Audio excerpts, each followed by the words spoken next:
Namaskar, warm greetings from DELNET Developing Library Network, New Delhi, India. Distinguished and most esteemed speaker, respected Madam Dr. Neeta Verma ji, Chief Advisor, Information Technology, Election Commission of India, and former Director General, National Informatics Center, Ministry of Electronics and IT, Government of India.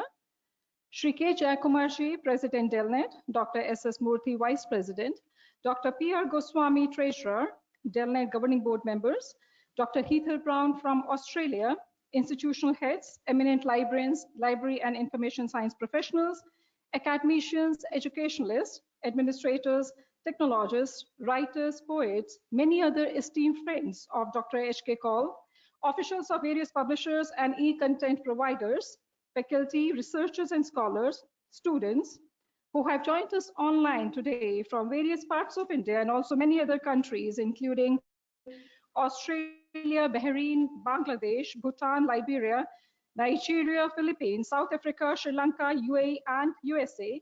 The in-person attendees here at DELNET New Delhi office, DELNET staff officials at Delhi, Bangalore, Pune, ladies and gentlemen. I, Sangeeta Kaul, Director DELNET, on behalf of DELNET, would like to acknowledge your presence and express our very warm, sincere thanks and gratitude to each one of you for joining us today for Dr. H.K. Kaul Memorial Lecture 2025, which will shortly be delivered by Madam Dr. Neeta Verma ji, who will be enlightening us on the most emerging topic, libraries in the age of AI and big data. We, nearly 2,500 attendees, have assembled today to pay our respectful homage and tributes to the great visionary and legendary, the man with the vision and the mission, who had revolutionized with his tireless efforts the library networking scenario in India by establishing DELNET, the self-reliant, the self-sustainable library network, grown from a very small, humble 10 by 10 small cubicle to now having its head office here at JNU campus and also its coordination units in various parts of the country, including at Bangalore and Pune, and also 2 more offices coming up in the city of Lucknow and Vadodara in next few months. Today, we are holding the 5th Dr. H.K. Kaul Memorial Lecture instituted by DELNET in his honor and everlasting fragrant memory, whose 5th Punyatithi is being observed today. Dr. H.K. Kaul led by example, demonstrating integrity, humility, selflessness, the high die-hard spirits, and an unwavering perseverance with the vision of a yogi and the intellect of a genius. The transformation of the society through the medium of our libraries always remained very closer to Dr. Kaul's vision and philosophy. His brainchild, DELNET, a resource-sharing library network, whose journey he started more than 33 years ago as a city-based library network with the name of Delhi Library Network DELNET, has now been emerged as the single largest library network in South Asia with nearly 9,400 institutions as its members spread across the entire country and many other countries, and DELNET also stands as the second largest library network at a global level. It's truly demonstrating that it is developing, DELNET Developing Library Network. It is working with a missionary zeal to network and empower the libraries and inspiring the library professionals by providing its vast spectrum of library resources and services in a highly cost-effective manner. The affordability, equitability, and inclusivity remains as the main focused areas for DELNET. It remains highly devoted to strengthen the connections, collaborations, and competencies among the libraries, LIS professionals, and library users. I may like to mention that the past Dr. H.K. Kaul Memorial Lectures were being delivered by the expert speakers from across the globe, including Dr. Heathel Brown from Arts Lab, Australia, Mrs. Padmaja Muralidharan from Nanyang Technological University, Singapore, Mrs. Barbara Lisson, the President of IFLA, Netherlands, and also by Major Vineet Kumar, the CPF Global President. It's a great honor and pleasure, and a profound honor and pleasure for us that Madam Dr. Neeta Verma ji, the champion of digital transformation in India, with her dynamic leadership and extraordinary vision, who has empowered and transformed the digital landscape in India, has very graciously agreed to deliver Dr. H.K. Kaul Memorial Lecture 2025. We remain ever grateful to you, Madam, for your very unwavering support to DELNET right from the very inception And your support has truly been invaluable, in the entire growth of DELNET. May I have a pleasure, on behalf of DELNET, on behalf of each one of us, may I have a pleasure of presenting a bouquet of flowers with a great sense of gratitude to you for your enormous support to us and for agreeing to deliver Dr. H.K. Kaul Memorial Lecture 2025.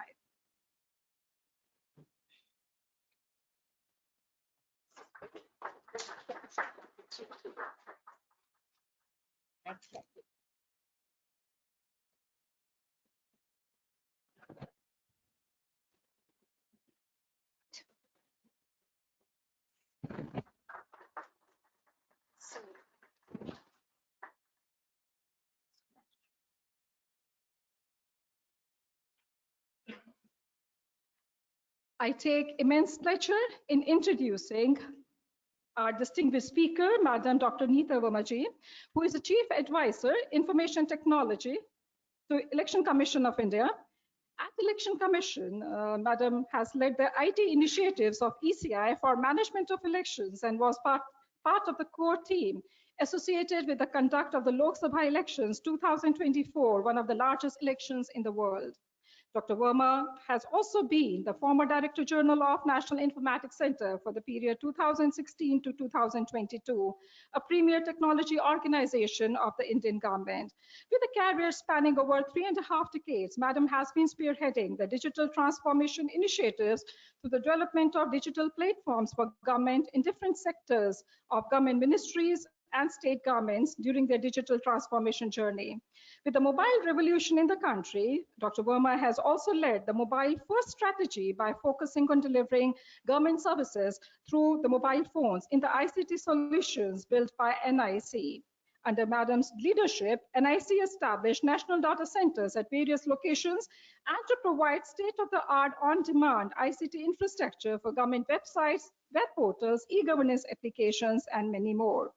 To leverage emerging technologies in governance, Madam has also led the establishment of one of its kind COEs, that's the Center of Excellence in Blockchain, Application Security, Artificial Intelligence, Microservices, Data Analytics, and many more. It is much praiseworthy to let you all know that during the COVID-19 crisis, apart from ensuring a seamless provision of network, cloud to messaging and VC services, Madam was also entrusted by the Government of India to manage a mobile application, Arogya Setu, by far the most downloaded government application in India, 170 million downloads. Under her remarkable leadership, NIC developed several new mobile applications to cater to the specific needs of different departments in states as well as in various as well as at the center. Dr. Verma has also guided NIC teams in productization of their popular solution and has helped NIC to establish its own world-class software products. With her vision to transform the government services, initiatives, and schemes through the application of technology, Dr. Verma has helped National Informatics Center to have emerged as a trusted partner to the central government as well as to the state governments in India. She has overseen the 800 plus offices of NIC, which are established right from the central headquarters at Delhi to state offices and district offices in India. I'm much pleased enough to inform you all that Madam also has published 33 research papers in various leading national and international journals, and she has enormous awards and recognitions. And just to name a few, we are much honored and pleased that a madam with a remarkable contributions, a well-known figure, is there with us, who was also being featured way back in the year 2019 as the top 55 inspiring women around the world, showcasing the prowess of technology in government, and also being facilitated as a top 10 women technology leaders award in India that she was being entrusted with. You do inspire everyone, ma'am. And yes, it is always a great blessing to have you with us. We are extremely honored to have you with us. Thank you so very much. We will always be finding, inadequate, in our expression to let you know that how grateful we have felt with your presence here. With all the enormous support, unwavering support that you have extended, we could not have come this far. DELNET would have never been able to come this far without this tremendous support, relentless support, tireless support, all coming from you. Extremely honored to now request Madam Dr. Neeta Verma ji to kindly deliver Dr. H.K. Kaul Memorial Lecture 2025. I request you all, those of the colleagues who are being here, please join your hands together and give a very special welcome to Madam.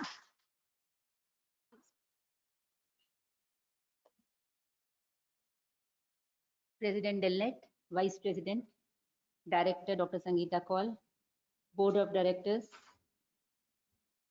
distinguished participants, guests connected over the internet from India and, as Sangeeta said, many other countries, distinguished participants and guests present here, friends of Dr. Kaul, and officers of DELNET from this place as well as from other centers of them. A very good afternoon to all of you.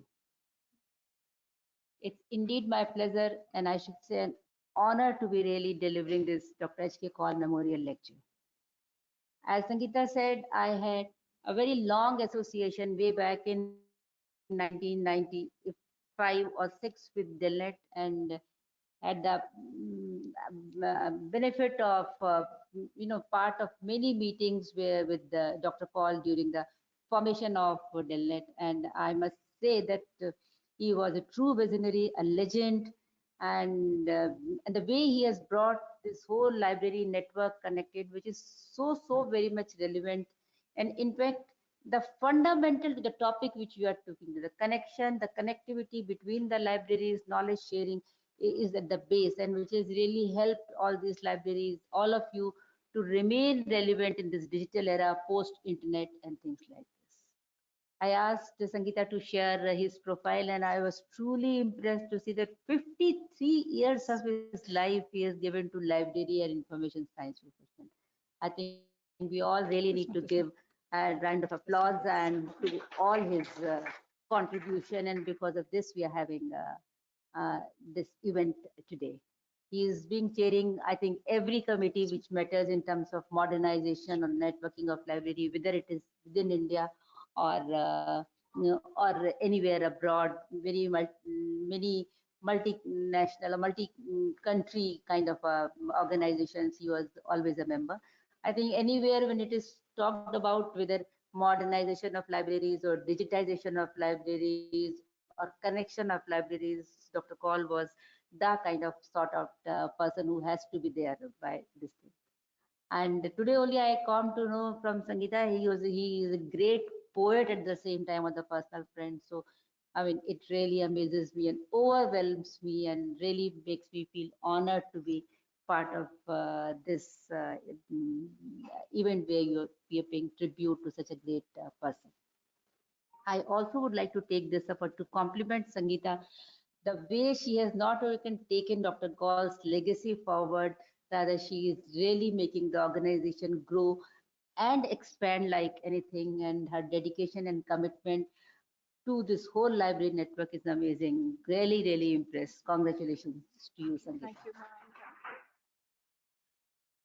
Let me now move to my topic of today. You know, libraries, as you all know, have been always considered a center of knowledge and learning, right from those ancient collections of scrolls and manuscripts to today, these digital repositories.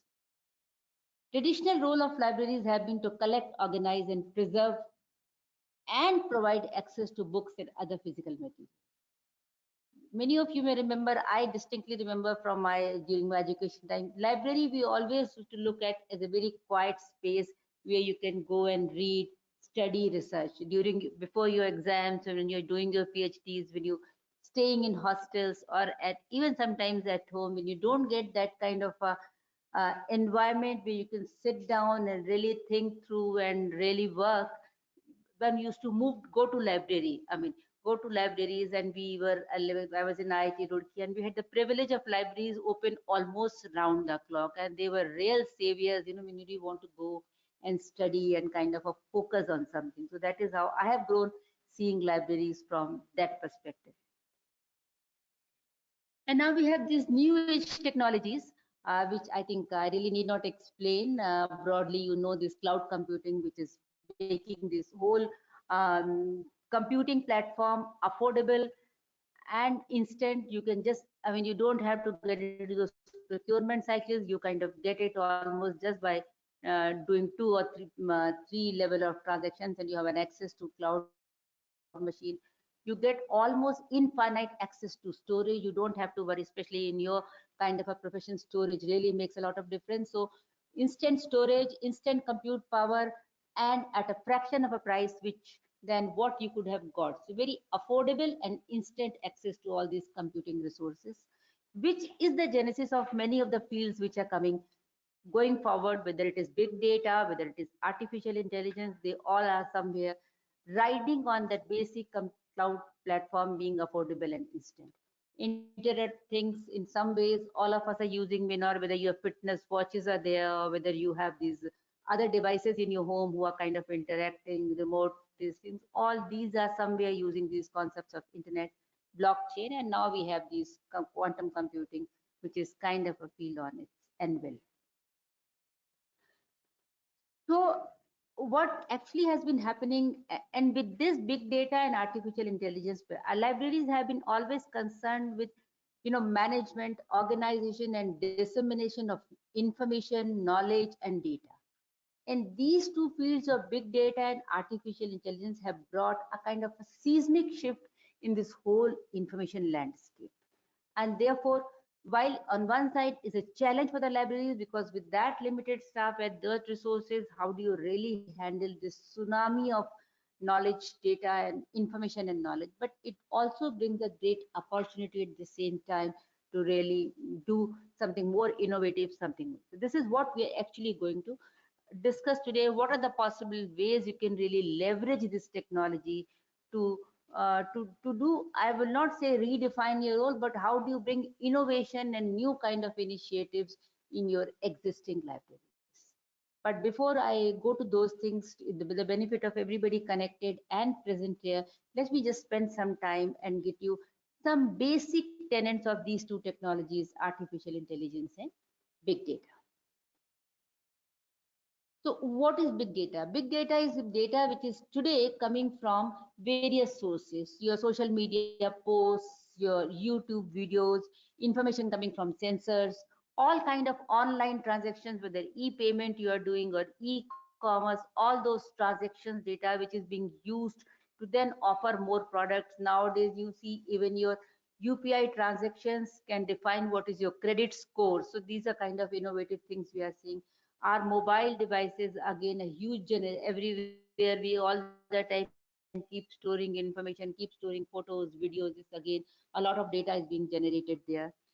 And the big data basically deals with using this data to uncover patterns, trends, and insights. How do you use these data to provide more value added services, come derive um, some kind of insight from it? Whether, if supposing if it's a company like Amazon, from your buying pattern it gets to know what are your likings, what are the kind of things, and accordingly when next time you go to Amazon, it will suggest you those kinds of things. Therefore, if you go and see, I mean, what about Amazon, even things like Google News, if you see the news which will be presented to you and will be presented to me, even if we are living in the same house, they'll be different, because they are getting driven by what kind of news I have been paying more focus in the past, and that kind of profiles me, and accordingly the news are being, the forthcoming news are being, this is being now leveraged in positive and negative sense by various people to kind of disseminate information or deliver information to me.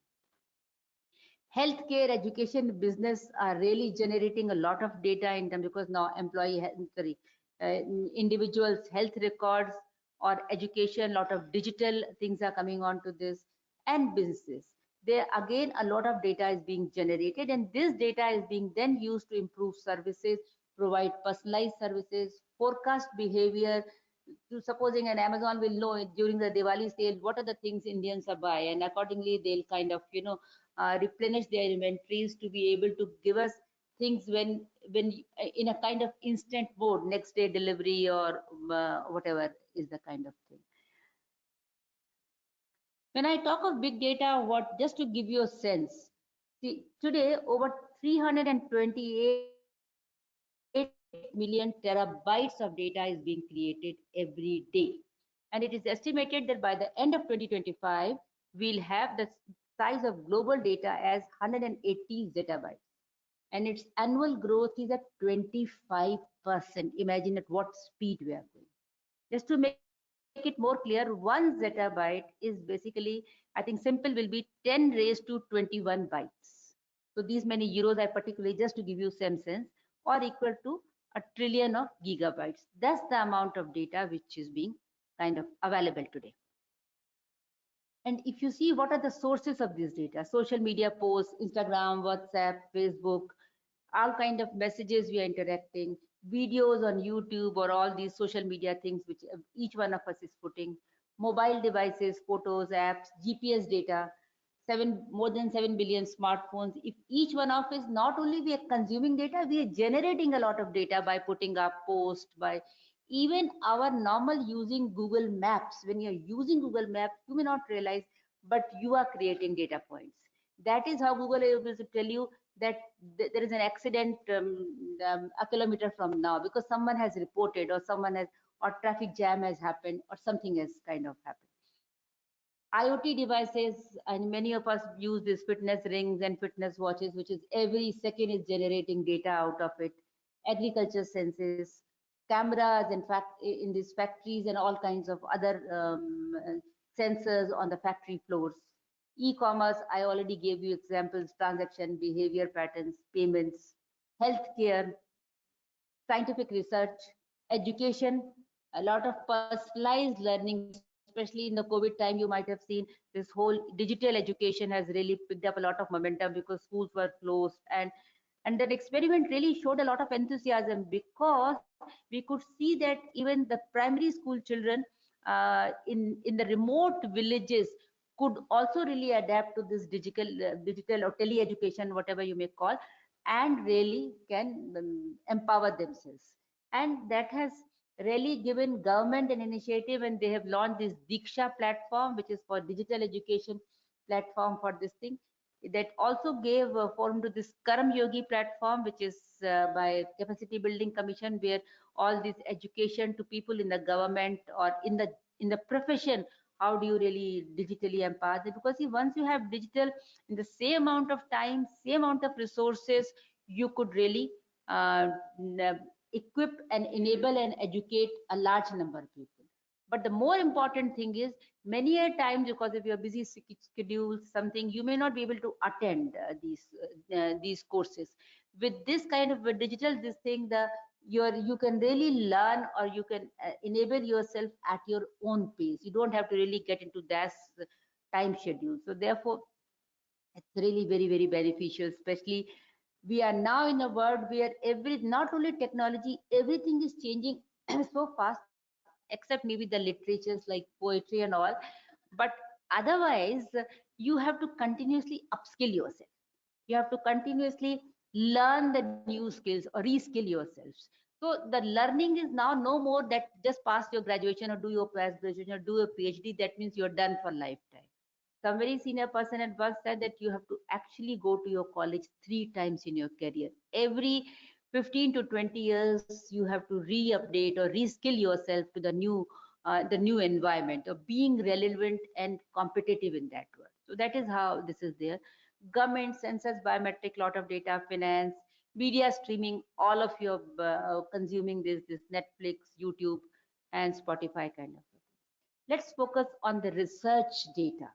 For what is, from where the research data is coming, and why and how even this volume is increasing. See, these all satellites, now we are sending satellites to space every other day. I mean, and that, if you that also see, I remember in our childhood time, one success launched by ISRO used to be covered in papers for days. Now you hardly discuss one, they have already launched another satellite. So the speed at which these all are generating data at the same time. All these Internet of Things devices which have been proliferated are generating data. So observational data, experimental data, simulated. Now you can have this climate model, you can have computational models, and this all AI generated things. You can create a simulated data. Survey and behavior, especially in social sciences and liberal arts, a lot of data is being generated through these surveys and things. Surveys have also become far more easier in digital world than where you had to actually go with that paper and go to each individual and ask him. Now surveys have become go to that survey monkey and just go make your survey form and just send it to people around, and you get a reasonably good input. Public records, open data portals. I mean, I have given name here like Harvard data was they're the big, but even in our country we have data.gov.in. I had a privilege of being connected. Lot of academic institutes have come up with their own data repositories, and Sangeeta was telling me that as a DELNET also they are promoting these kind of knowledge or data repositories onto. So all of this is, if you look at it, generated.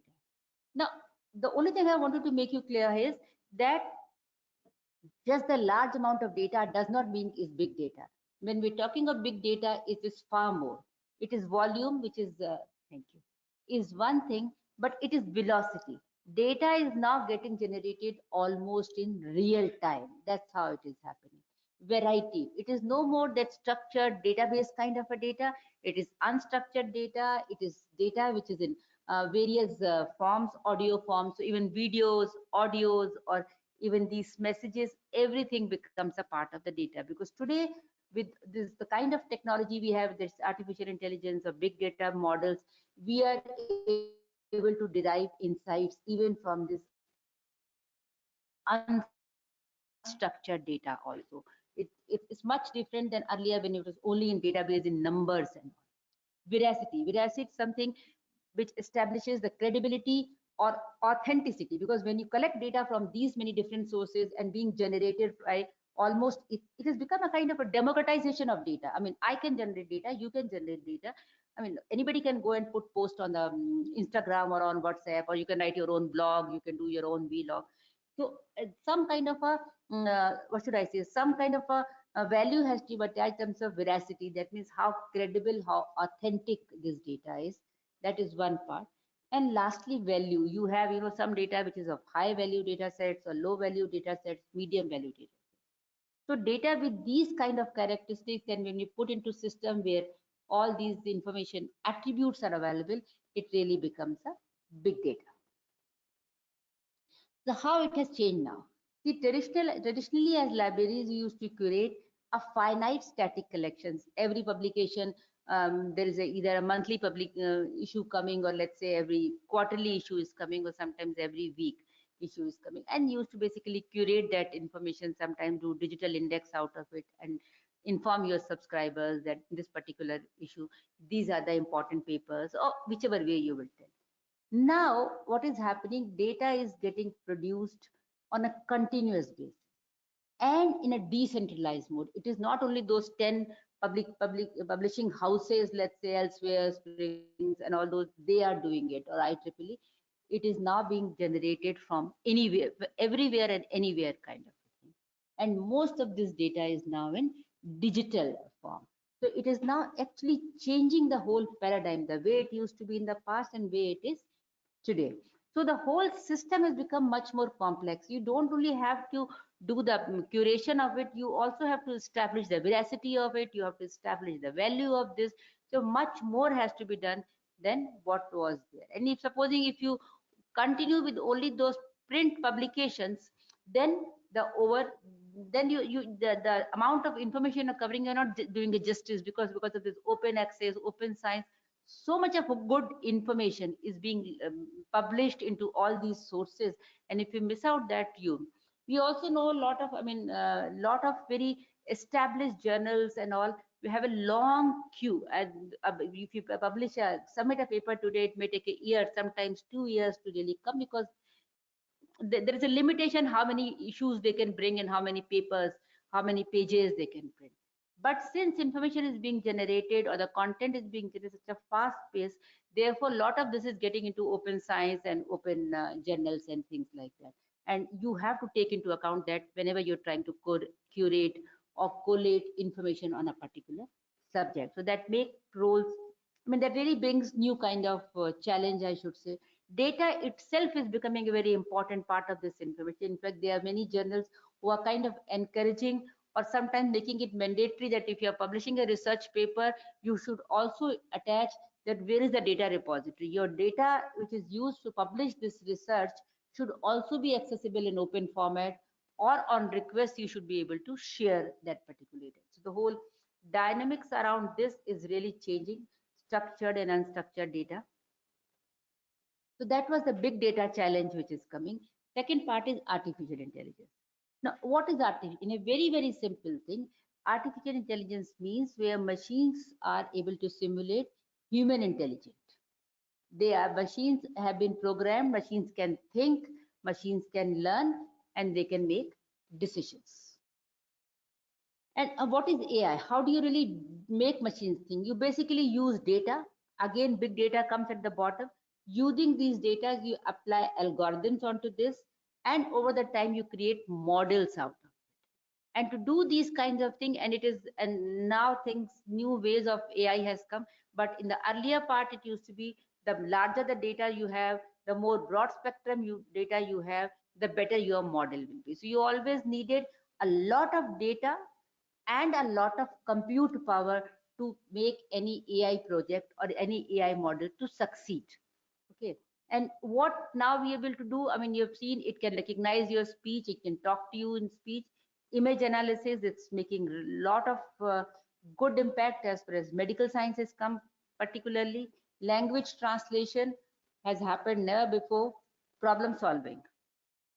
And because of these basic capabilities of recognize speech, analyze image, language translation, and problem solving, now AI is transforming industries, whether it is healthcare, education, finance, or to not only bring efficiency, but more importantly, to bring a lot of innovation. As a matter of fact, many of you are like all of us are already using AI. We do not realize, but it is already in our applications and app. It is being already used. If you look at this Alexa or you look at Siri, what are they? They're able to understand your voice. They're able to search information and respond. This is whole thing is basically speech recognition, and to be able to compile. Social media posts, it's able to tell you when you browse, it says these could be your friends, these could be a post. How is this all happening? Somebody is intelligently observing what has been your earlier patterns and or what has been your interest, accordingly present right information, which many a times you find very useful. Autonomous driving or these Google Maps is another application of AI, which is really leveraging AI to bring you far better experience. If you've been using Google Maps or those GPS maps, remember that these maps 10 years ago, and remember these, how much have they improved over time in their accuracy, in their experience, in their interfaces. Facial recognition, it has now become a key tenant to keep your information secure, whether it is phone, you make all your secret or information accessible only by recognition of your face. So it really gives you a lot of cyber safety in terms of this instrument, plus many other applications which we've been seeing with rate attendance, or even Digi Yatra is a classic example. You know how smooth your nowadays the journey becomes of right from outside the airport to boarding into a plane. So these are all applications of AI. Fraud detection, I think the paucity of time, I should not take much time. Spam detection, recommendation systems, content streaming, smart keyboards, and then search engine also. You see nowadays, if you go to Google and search, before it gives you results, it gives you 1-2 pages of information in summarization, and it's so handy and so useful that way. AI is not something new. I mean, I remember when I was in college, that time also you studied expert, that means 1970s and 80s I'm talking about. Expert systems we used to study. So it has been into these things. Now we are talking of AI because AI has come at that inflection point where it is usable by anyone. We say democratization of AI has happened. All of you on your phone, download the Chat GPT application and you have. And all these examples I've shown you, autonomous cars or search engines or your this thing, this all has AI working at the back, and it is now accessible to all of us. It has become mainstream, and that is the reason we are talking about AI today. These are the major components, I think, which all of you understand, which when we say AI, these are not components, these are major streams of AI on which people are working, and services are being built around developments in these, whether it's computer vision, robotics, whether it is robotic surgery, you all must have heard, it's really brings a lot of precision and faster recovery of patients. The robotics on the warehouses or on the factory floors brings a lot of safety to the factory workers, because all those areas where safety which is a risky area, you could just send robots there. So really finding applications to very niche areas onto this. Natural interaction, you all have seen how beautifully you can talk to these chatbots, Chat GPT, Gemini, or whichever you talk. I mean, somebody was telling me that it's become so natural. You can talk as if you're talking to somebody, your friend or somebody. And this all has happened with all these technologies working at the back. So AI is quietly making our life easier, faster, and more personalized, primarily through natural language processing. Generative AI is another, is with Chat GPT and all we call it. It's really making waves. And I don't know how much have you used. And I'm sure you know, not only in Hindi, you can talk to him in any of the languages. And it really talks. I mean, I should not say because I don't know the language. That they were trying to talk to it in Bengali, you know. I mean, I had to communicate someone to something in Bangla. So I asked them to translate and I sent this message. And I'm sure it conveyed what I was wanting to convey. So suddenly my ability to be able to connect is really expanded like anything, immense potential, you know. India has a AI mission, all of you know, which government of India has, which has 10,372 crore allocation over 5 years. But what is more important to you is that they have set up a 34,000 GPUs. GPUs are far more powerful.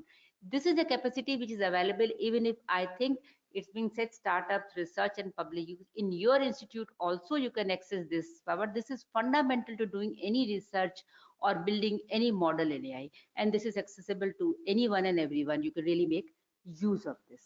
They are also doing some work in terms of data sets with privacy and all those things. So that's again a lot of work happening. That's the place to follow. Now, what is the so AI is not all beautiful. It's with anything always there is the other side of it. AI also is bringing a lot of challenges along. The very first thing is it has been seen sometimes that it has bias and discrimination into the model when it's delivering its decisions or doing anything. Data privacy, because when it is picking up data, it can pick up the private information about privacy. So data privacy could be, if it is not done, data is not properly de-anonymized and it is being used in the model, it carries those risks. Another thing is lack of transparency. Many times, especially when you're getting into this new neural networks and all, you do not know how this AI has come at this decision. So this lack of transparency, how this interpretation has happened, also causes concern when you really deploy these models into real life and some harm happens. How will you explain what exactly happened? Accountability is also an issue. Access and inequality, because what is happening as it is, we've been today is the 10 years of Digital India program. I mean, we've been really working for last 10 years to bridge this digital divide so that people across length and breadth of this country have an equal access to technology, internet and all, and empower themselves. Now, on top of that, if AI is again known to a limited class of people, then the others will not be able to leverage. So we have to also make sure that it is equally accessible to everyone and anyone for that matter, so that everybody could really equip and educate and empower themselves. That's again a need which somebody has to kind of fulfill.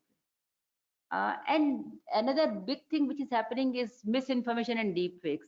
Coming from Election Commission, I mean, we've seen all this misinformation and deep fakes like anything.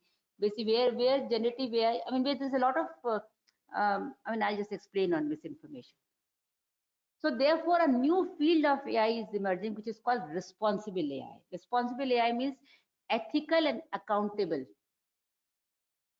design, development, and deployment. It is not that you deploy your models of AI in a ethical, right from the design stage, you have to keep these things into mind that whatever you're doing, it should be ethical. That means data has been picked up from the creditable sources with proper consents. You understand how this model is working for accountability. So that is what. The three principles is first is fairness, that you, as far as possible, avoid bias and ensure equity. Transparency, that how this decision taken. Accountability. Privacy, when you're leveraging this data, it has to be de-anonymized, has to be taken care. safety, that you have to make sure that this product should not harm anyone going forward. And harm is not always physical, even if it is other kind of harms also there. It has to be, all AI models have to keep humans at the center. Their interest has to be served first, inclusiveness and sustainability. Now, misinformation and disinformation, these are two words. Misinformation is when you do not have an intent to harm or give the wrong information.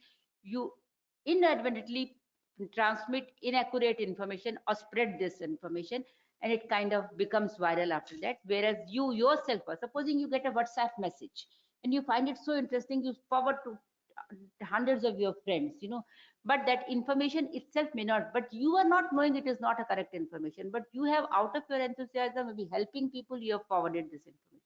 So that is called misinformation, because it is not very often that you really realize whether this could be right, or you just feel excited and you kind of give. And wherever the literacy is less, the IT savviness is less, the more such kind of behavior will be seen. Disinformation is when you are spreading the wrong information with the intent of, when you know this is not a right information, still you are spreading. So that is called disinformation. Now, how will you combat misinformation? Basically, you have to create media literacy. You have to make people aware. Do not really believe anything which is coming on your WhatsApp or which is coming on your social media. You should be able to really think and see. Then how do you, then there are mechanisms nowadays of fact checking. There are platforms where you can find out whether this information is right or it is a misinformation or a disinformation. So you should be aware of these things before consuming those information. But it will only happen, first of all, you have to have that bent of mind, that to be able to look at the information and not instantly believe. You have to first see if it is going so tangent. You have to first kind of this thing. So that literacy, that awareness have to be kind of generated among everyone. Similarly, bias and discrimination in the data is basically against a gender, again a race, again an ethnicity. And this is happening because the models or the data on which these models are trained many a times did not have adequate representation of every race or every gender. There have been very interesting stories how people understood bias and which have caused harm. But I think in the paucity of time, let me not get details onto this. Again, bias and discrimination, again, how do you, so what you need to really do? Why I'm coming, because these are the places where I'm seeing the role of libraries on. That's the reason I'm really focusing on this. So people have to be, you have to promote AI literacy, that how AI really works. Then only understand why is this AI model behaving. Curate inclusive data. It has to represent all segments of society, or all stakeholders in that particular model have to be presented. You have to make sure that you are having ethical AI dialogues. That means ethics is something where you create right kind of information and right kind of knowledge you're kind of feeding onto it. Digital equity is very important. And uh, I just come to this, that it is not an easy thing. Even if, let's say, you are into a research institute and they're building an AI model, many a times they themselves will not know, and it is often that way. Nobody puts these biases inherently or intentionally. It is because the data they had given to the model for trade, and model is getting trained on its own, these biases kind of creep in. But somebody has to help them identifying these biases before they really cause some social harm that way. Therefore, somebody has to really work with these institutes, and I think the libraries which are in those research institutes can really partner with those AI IT research teams to be able to make sure that the models which are coming out of those institutes, that it's startup ecosystem or whether it is research labs, they do not have this kind of discrimination and bias. And wherever you find this bias, it is important to document for the future. When somebody is building model, they get to know about these things. So technology-led drivers of transformation are basically explosion of digital content. There is, for the current system in which you work may not be adequate. You need to really make sure that you use technologies which really help you catering to this amount, explosion of digital content which is happening. Rise of AI and generative tools is giving you opportunity to really change the face of libraries. Intelligent search and discoveries can platforms can really give a new experience to your subscribers. User expectation of instant access. Users are already access chat gpt, google, type something and they get the information, and they have to get a similar kind of an interface with libraries, because in this the risk is many a times how credible is the information is not known. There are whole concepts of commercial interest and sponsored links. You may not get a very balanced picture. So therefore somebody has to really bring that credibility into the whole thing. Then digital preservation, you have lot of information in your libraries, as I'm saying, because many a times models are showing discrimination and bias, because lot of information which is generating from India, which is lying in this manuscripts and collection of India, unless we digitize and roll it out into mainstream, so that models also take into account this information, then only they will do a right kind of. So that's another thing which we need to do.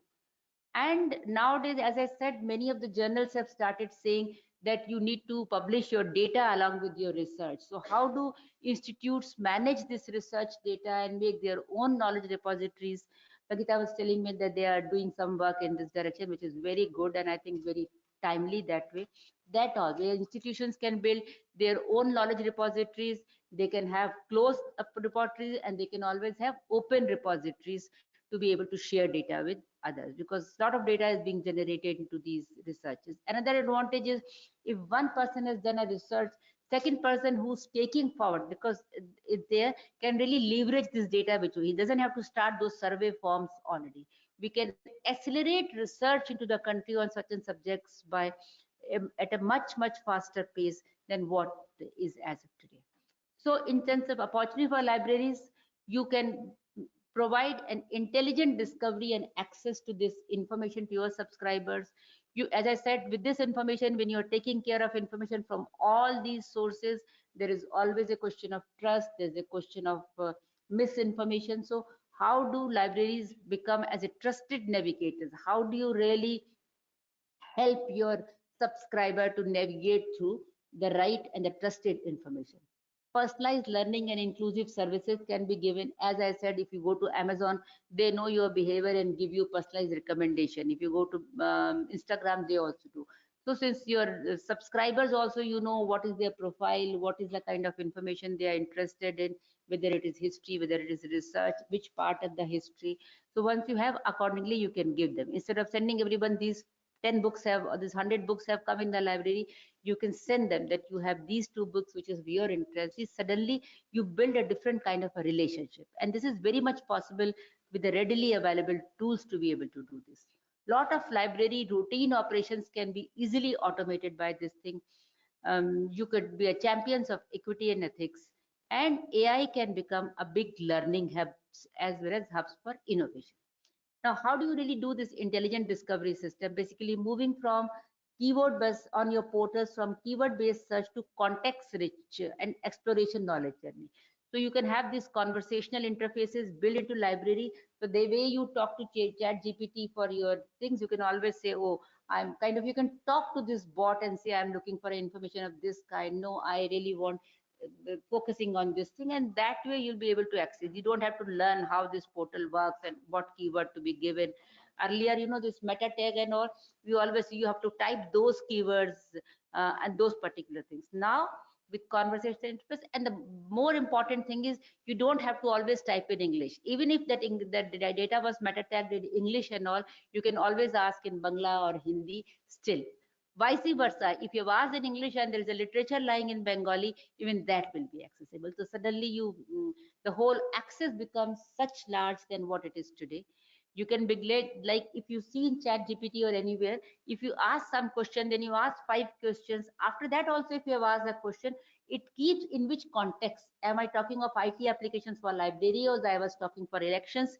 It keeps that in mind, accordingly answers my question. So that context awareness, you can also be that this person is coming from this profile, it has been asking questions like this.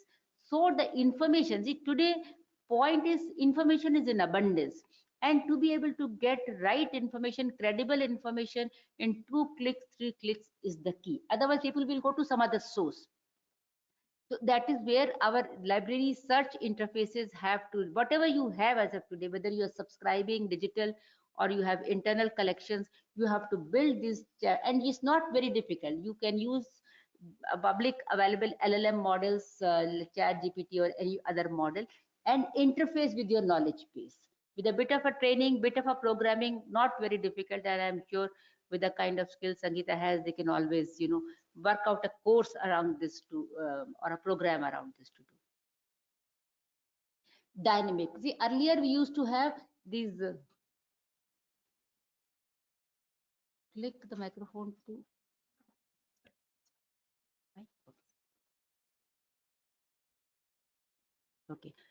See, earlier the libraries used to have this big rows of racks, and the books will be kind of kept there, and lot of space used to on this. And there'll be a kind of a kind of a known thing that if you go to this place, you will find books on this. You go to this particular corner, this rack will, this row will have this. Now most of this information is coming to in digital form. All new information is coming. So not only you can have your virtual shelves, you can create almost similar experience that people of that age can easily take.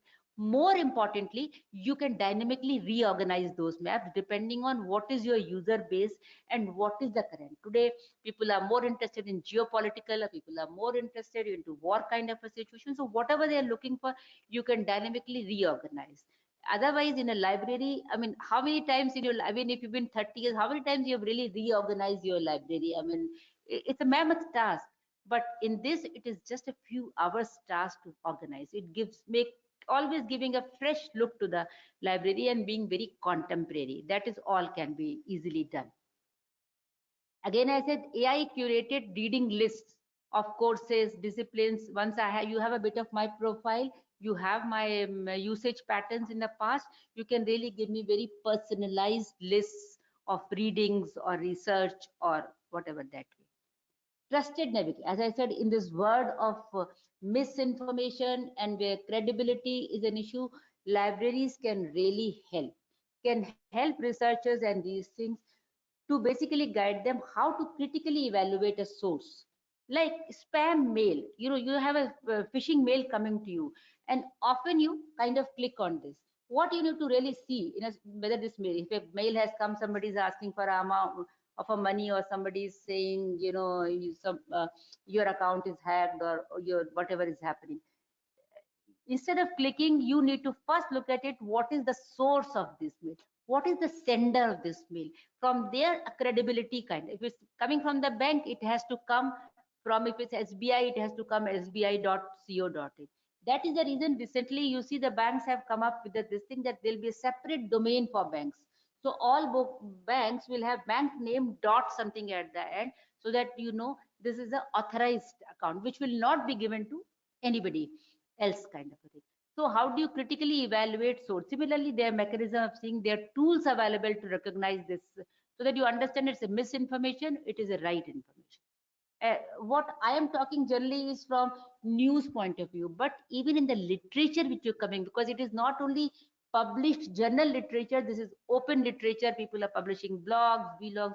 If somebody is saying, I have found this study, whether it is on 2 cases, he has done a research, it had 200 cases, the research has been done, that will establish the credibility of it. There are many ways to establish credibility. So how do you critically evaluate? That is what you can guide to all your subscribers when they're getting into it. You can proactively sift through these vast resources which is available on the internet in open science, open, and curate high quality verified material for your subscribers, because you will know that in your institute people are doing research on this subdomain. Curate those resources and push to them as your mailing list, instead of just simply, if you go to Google and say, tell me what has happened on misinformation election, it will send me every week. But out of the 10 which is sent, I'll only find one which was really relevant, because it is simply going on this. But you, with the human addition to it, and you don't have to do for everyone. Ultimately, you will have 4 domains, 5 domains, 10 domains in your institute. So you can always do a quality work out. And you can reduce a lot of noise and increase the value of the content which you are kind of pushing onto it. And you'll be a great help to those researchers. because if they would have done themselves, they would have to really filter that noise and then come to the right information. Libraries can maintain, so basically libraries, what I'm saying is this information abundance and information loaded or information tsunami world, libraries can really transform to find an opportunity from there instead of considering it as a challenge. You have to help people not just access information, how to understand information, use it, and which information to trust. So this is a very big role where human intervention is very important, and I think that's the thing. Second thing is predictive and adaptive services, where you kind of, because which is big data, where you find my earlier patterns, and accordingly, whether it is my research or search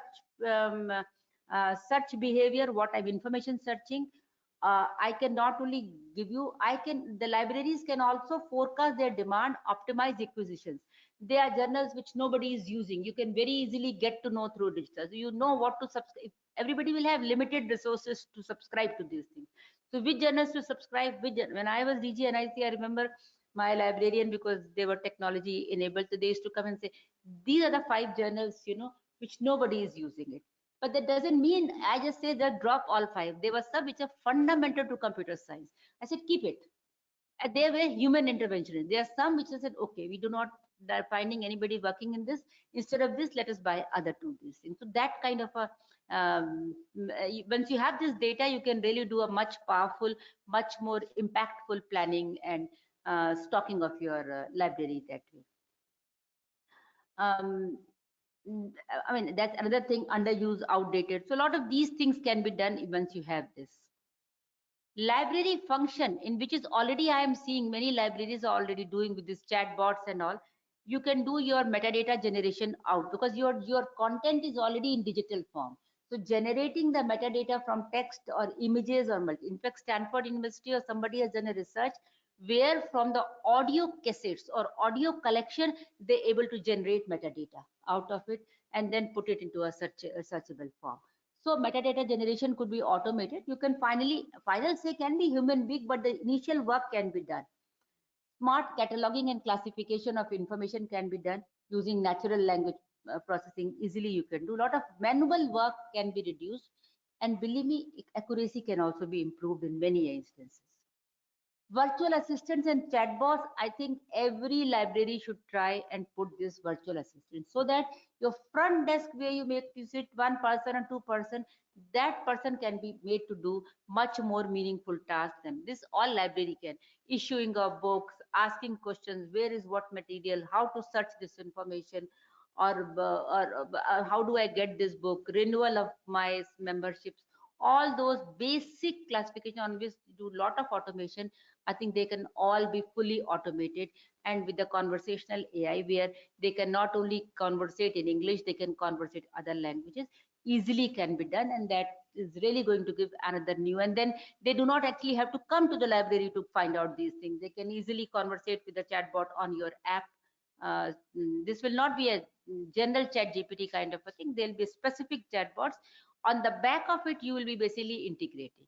The good news is you don't have to do too much of a search. These LLM models are already available on paid basis, and they are available in open source also. You have to plug a right kind of a model, and any model over the time, just train it, and it really becomes, and in a very, very short time, you can make it very, very productive, or making your whole interface of the library gets transformed into altogether new interface. Personalized services, you can recommend books, or as I said, in the like Netflix or Amazon does, depending on your behavior.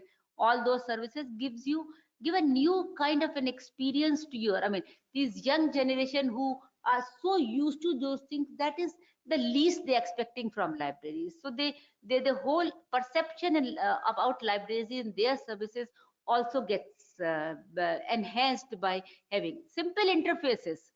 At the end, you are doing far more credible, far more scientific work. But if you do not have a right kind of interface, one does not even get kind of explore. So these are what I call as a low hanging fruits, can be easily done and make the person come to on. Why you see there are so many e-commerce portal, but Amazon is Amazon all the time, is because of their interface, the way they make it easy, I mean, you will see people, I mean, anybody, any for everything, even for email, you have to go and train them how to use. But nobody ever has trained anyone how to use Amazon. Everybody uses it. It's basically their interface which is playing this magic, you know. So, but I'm at the same time, I want to make it more clear. I am not saying that AI is anytime replacing library. I'm saying AI has to work with the library to basically enhance their roles as mentors or stewards of trust. Basically, all those routine kind of library tasks can be handed over to AI, and you could do more more quality work in terms of mentoring those people. How to really navigate through this information, or how do you really be the stewards of the trust, ethics, and all those things. Another opportunity which technologies provide, new technologies basically provide you to be very exclusive. The primary goal of library is information access to all. Am I right? So if we have to all, that means every community in the society, whether it is people who are with disabilities, whether visually challenged, or who have some kind of neurodiverse limitations, or visually impaired, library resources have to be available. A library has to be accessible to us. So now in the libraries, because your content is digital, you only have to make those tools available. So I mean, I'm sure you all must have done. You must be always having a kind of a room like this where you have all these computers and people can come and search information. If you also add these tools here, whether it is screen reader or whether it is other kind of cognitive computing tools, so that these people also can come and on their own access information. So this technology is now with standard books, you have to make book in braille, then only you could do it. Here it gives you a tremendous opportunity to be able to serving to those community and really do a great uh, service to the humanity at large. Another thing which I said, a lot of libraries have been traditionally, many of you are connected here will have those ancient scripts and uh, collections and all. Now, these also have to be digitized. The new AI technology not only helps you digitizing these rare books, they also help you doing an OCR function on it automatically. It will do. You don't have to do. I was seeing in some libraries they have done where, supposing if you have an old manuscript and it is not in that god form, it not only scans, it corrects it, and your digitized picture after enhancement will be better than what is your paper picture, and it's a long term preservation. Then it can be used for other purposes also.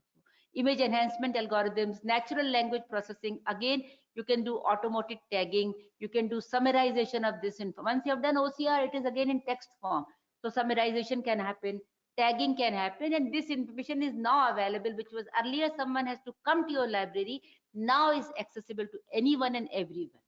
The more important, I have the I should say a greed or whatever, because lot of these AI models or internet, you will not find a true representation of our country, our culture, and our heritage, because lot of this is yet to be digitized. And maybe if it has to be only hiding a camera and scanner, you all could have done. And I have some experiences where information gets scanned, but then curating it, putting those meta tags and all those things, because you do not have that kind of a manpower.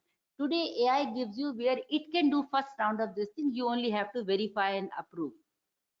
So a lot of that information will be available, and once it is available, it will be used by models, and models will have a true representation of societies or culture, especially when you have AI representing all those things. You must be knowing more, but I have read a lot about when I was researching on this subject. The Punjab Digital Library has done a wonderful work of digitizing over 85 million pages, thus kind of preserving whole South Asian heritage by using these AI enhancing scanning tools. Maybe you can talk to them and get more. But there's a lot of good things written about them and very credible sources.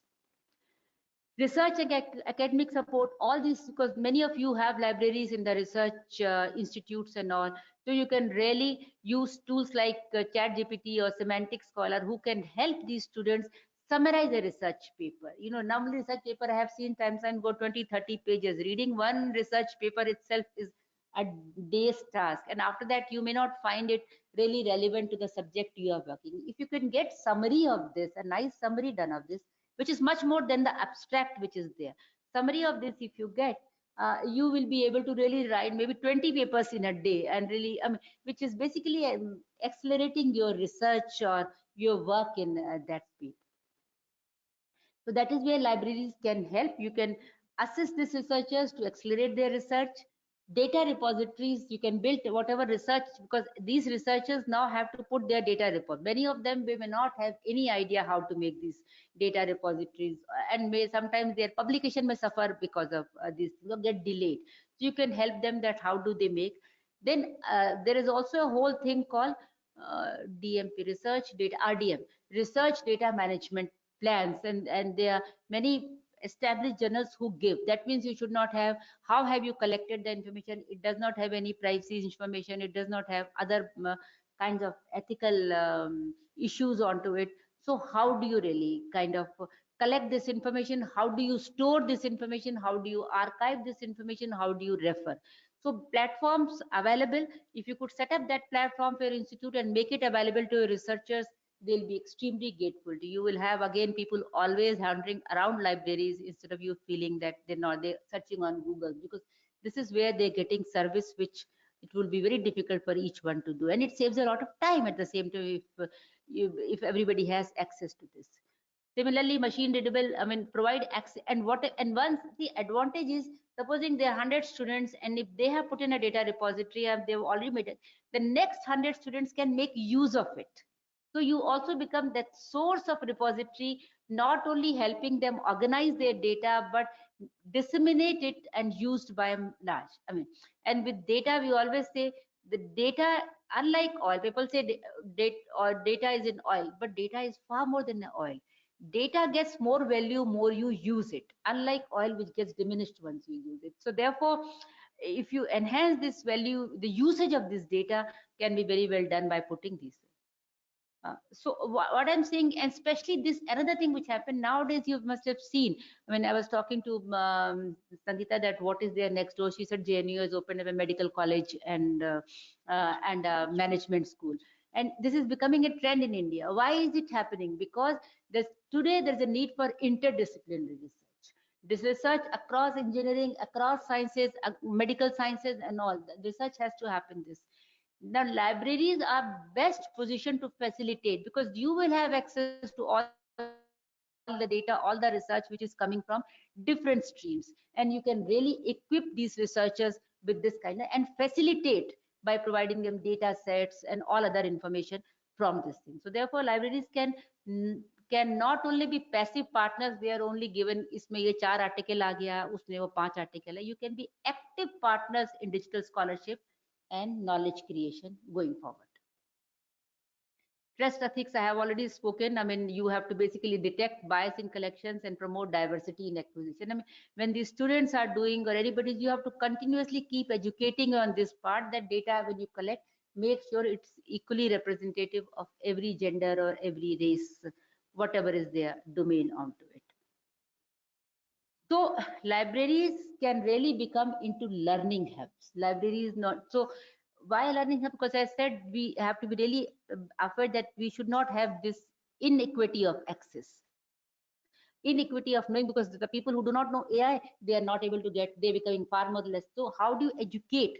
So libraries can host on, because now you will have a lot of space vacated from not having those physical journals and all. I think you can transform your libraries to beautiful co-creation spaces, and I had seen some libraries done in the past also, and where you can have these kind of workshops. You need not be doing lectures yourself, you can always call faculty from various places and do, of promoting that what are the basic things, what you mean by ethics, what is the responsible use of AI. Because tomorrow when they go and deploy these AI models or build these AI models, they really take care of all this. So equipping with this, you are really helping to humanity in a long run. Public talks, exhibits, explainers to all age group. Even in children who are in initial schools, how have to be also made understood that how should they really consume this digital information. This whole funda of disinformation and misinformation has to be explained to these students at the same time. I think I'm running short of my time, so I'll finish. So this is one thing which libraries can really do. You can have workshops. You can, in fact, have innovation centers where they can come and do research around all those things. So the New Age Library shall not be just a physical space of books. It shall be smart, inclusive, collaborative, and technology-enabled knowledge and innovation hub. That is the role you have to really look for yourself. And I said I have to tell, but this is not something which will happen tomorrow. You need to do a lot of skilling, upskilling, reskilling of your staff. So it has to be a long-term objective, but you need to really, but that is the key essential. Staff has to be reskilled to these new things to be able to really do this new role which is being envisaged in the new era. And therefore I'm saying you have to have, and it is not that we can find, I mean, even if it tells us that you will find one solution which fits all. So first of all, start small, understand what is your strength, what is the requirement of your institute where you are as a library, and then do prototypes and pilots. It is very important that not only your library team but your management, because you will need funding also, you will need other support, you put all stakeholders, kind of consult with everyone and bring everyone on the board. And partnerships you have, because this needs a lot of technology coming in. So you need to do partnership with technology organization, you need to do partnership with other researchers, so that you really bring that onto board. And capacity building is not one time कि एक AI का course करा दिया और काम हो गया. It has to be a continuous thing, because AI itself is changing at such a fast pace that what I'm talking today, maybe in 2 years down the line, something else we'll see. Nobody knows what we'll see. So therefore, continuous upskilling is very, very important. This is just a recap of what I have already spoken, and I think I should not repeat in the paucity of time. And that's all from my side. Basically, I'm saying as institutions at the intersection of tradition and transformation, libraries have a unique opportunity to lead humanity into a more informed, inclusive, and intelligent future. Thank you very much. Thank you so very much, ma'am. No words.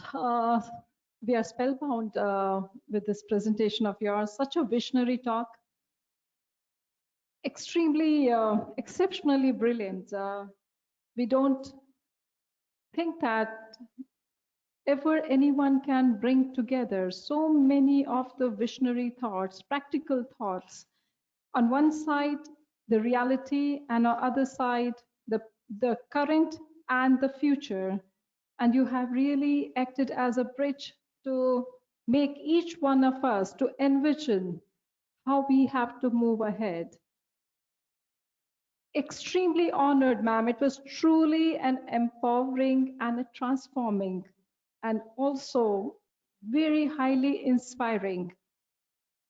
Each one of us have truly felt so illuminated and enlightened that yes, herein comes the AI, the responsible AI.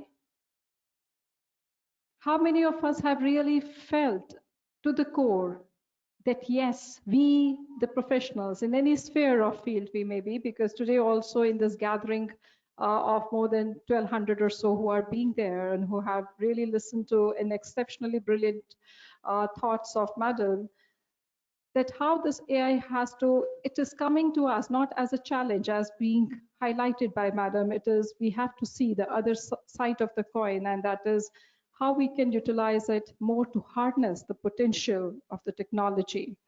We need to sensitize our own selves.